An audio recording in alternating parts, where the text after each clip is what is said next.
నిర్ణయ కాలం ఏంటి, ఆలస్యం ఏంటి? దేవుని కాలం ప్రకారం జరిగేదాన్ని ఏమంటాం? నిర్ణయ కాలం అంటాం. కానీ ఆ టైం కూడా మనం వెయిట్ చేస్తున్నప్పుడు దాన్ని మనం ఏమంటాం? ఆలస్యం అంటాం. అంటే దేవుడు ఆలస్యం చేసినంత మాత్రాన నిర్ణయ కాలంలో రాకుండా పోయిందా, లేదా దర్శనము నిర్వీర్యం అయిపోయిందా? చాలాసార్లు మనం ఈ భావనలో ఉంటాం, ఒక దేవుడు నీ జీవితంలో ఒకటి ఆలస్యం చేస్తున్నాడు, వాగ్దానం నెరవేర్పు ఆలస్యం అవుతుందంటే దర్శనంలో 2 భాగాలు ఉంటాయి.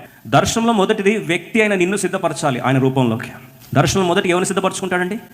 వ్యక్తిని సిద్ధపరచుకుంటాడు. ఇప్పుడు దేవుడు నీకు దర్శనం ఇచ్చాడు, వాగ్దానం ఇచ్చాడు అనుకుందాం. అది నెరవేర్చక మునుపు ఫస్ట్ ఎవరిని ప్రిపేర్ చేసుకుంటాడు? వ్యక్తిని, మనల్ని సిద్ధపరచుకుంటాడు. అది మొదటి పని ఆయన చేసేది. మనం సిద్ధపడిన తర్వాత మన కొరకు ఏర్పరచబడిన ఆ బహుమానాన్ని ఏం చేస్తాడు? మనకు ఆవిష్కృతం చేస్తాడు. వాస్తవంగా బహుమానం సిద్ధపరచబడడానికి సమయం అవసరం లేదు.